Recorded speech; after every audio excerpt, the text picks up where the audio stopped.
IVF చికిత్సలో 25% భారీ discount, free doctor consultation, free ultrasound scan, logo launch, Andro max advanced male infertility centre ను కూడా ప్రారంభించారు. ఓడిపో కారణం ఏముంది, అంత జగనాలు మొత్తం తెలుగుదేశం నమ్మారే అంటున్నారు. మరి ఎంతవరకు కరెక్ట్, కొంతమంది ఈవీఎంలు తేడా అంటున్నారు.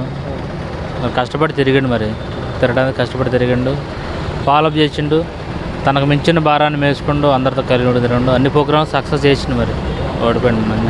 మేమే గెలుస్తామని చెప్పడం, కులం మతం ప్రాంతం చూడకుండా అన్ని విధాలు కృషి చేసిండు.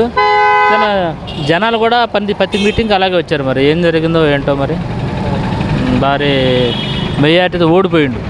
గెలవాల్సినోడు ఓడిపోయిండు. మరి కొంతమంది ఏమన్నారు, జగన్మోహన్ రెడ్డి గారు కూడా ఈ మధ్యకాలంలో ట్వీట్ చేశారు, ఈవీఎంలు కాకుండా బ్యాలెట్ పేపర్ ద్వారా ఎలక్షన్ చేస్తే బాగుంది.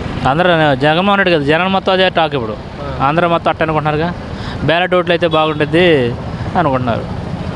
ఎవరికి ఎవరు అట్లాగే అనుకుంటున్నారు. మరి మారిపోయిన చంద్రబాబు నాయుడు మీ అందరూ చూస్తారన్నారు. అంటమే కదా ఆడ మాటలే, చెప్పింది చెప్పినట్టు ఎవరు చేస్తారు.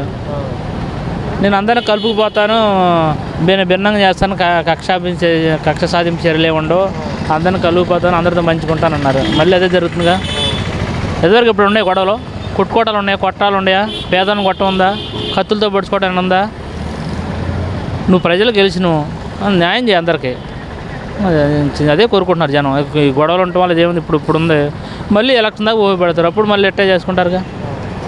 ప్రశాంతమైన వాతావరణంలో ఉండాలి, అది కోరుకుంటున్నాం. అది ఎలక్షన్ ఈరోజు మనం కలవచ్చు, ఇంకో రోజు ఇంకోటి కలవచ్చు. జనానికి మేలు జరిగేలాగా చూసుకోవాలి, పేదలకు అన్యాయం జరగకూడదు ఫస్ట్. అది ఇప్పుడు కార్యకర్తలేగా నష్టపోయేది, అందరూ కార్యకర్తలేగా. కూలి పని చేసుకున్న వాళ్ళు మ్యాక్సిమం కూలి పని చేసుకుని ఉంటారు. వాళ్ళందరినీ ఇప్పుడు కొట్టి సావదింటున్నారు, కొడుతున్నారు. వాళ్ళ కుటుంబ పరిస్థితి ఏంటి చెప్పు. నువ్వు చూడు, మనం పొడిచారు, వాళ్ళ కుటుంబ పరిస్థితి ఏంటి? ఎలాగా కుటుంబాన్ని ఎట్ట పోషించుకోవాలి, ఎట్ట బతుకుతారు? ఇందుకు ఆర్థికంగా సిద్ధిపోయినట్టే కదా.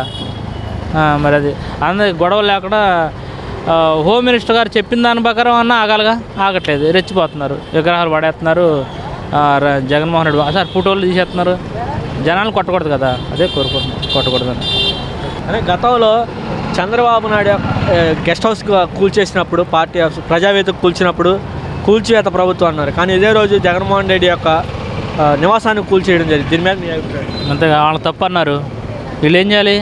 తప్పును ఖండించారు. సరే, అదే తప్పు చేశారు. వైఎస్ఆర్ ప్రభుత్వం ప్రజావేదిక కూల్చారు, తప్పు అని చెప్పారు. వీళ్ళు చేసేదండి మరి, వీళ్ళు కూడా చేస్తున్నారు కదా. ఇదే వాళ్ళకి భిన్నంగా ఏదైనా చేయాలి, డిఫరెంట్గా. అంతే కదా. వాళ్ళు చేసింది వీళ్ళు చేస్తే వాళ్ళకన్నా ఎక్కువ. హైకోర్టులో ఉందని చెప్పారు, హైకోర్టులో వేశారు. కోర్టులో రూల్స్ పాటించాలి కదా. ఆ నోటీసులు ఏం పాలేకుండా తెల్లారుజామున నైట్ కూల్చే పనే ఉంది. అవును కదా. ఇప్పుడు నోటీస్ ఉంది, ఆ నోటీస్ ప్రకారం కూల్చమని ఆర్డర్ వచ్చిన తర్వాత ఆర్డర్ కాపీ తీసుకుని ఈ ఆర్డర్ ప్రకారం కూలుతున్నా మనం చెప్పాలి. డైరెక్ట్ కూల్చడం ఏంటి అది? కొన్ని ఈ కండిషన్ లేవు, ఇగో ఇది ప్రభుత్వ భూములు మీరు కట్టారు, ఈ నిబంధనలు వర్తించవు అని చెప్పి నోటీస్ ఇచ్చి, నోటీస్ ప్రకారం పలానోడు కూల్చి పడేసేయాలి. అంతే కదా. ఏమనుకుంటున్నారా ప్రజలు? అంటే తెల్లారగట్ట 5 గంటలకు ఏమనుకుంటారు? ఇంకంతే, వాళ్ళు చేశారు వీళ్ళు చేశారు అనుకుంటున్నారు. ఇంకా భిన్నంగా ఏదన్నా కొత్తగా చంద్రబాబు నాయుడు అంత వయసుకి వెళ్ళాడు, అంతగా మంచి చేస్తారని అనుకుంటున్నారు. ఏం మంచిగా ఉందా? జనాలు కొడుతున్నారు, తంతున్నారు, కత్తులతో పొడుతున్నారు, కూల్చి చేస్తున్నారు, పేదలు ఇల్లు పడేస్తున్నారు. ఇంకేమంటాం మనం? పెద్ద వయసుకి వెళ్ళాడు, అందరూ సామరస్యంగా చేసుకోతే మంచి పేరు వచ్చింది.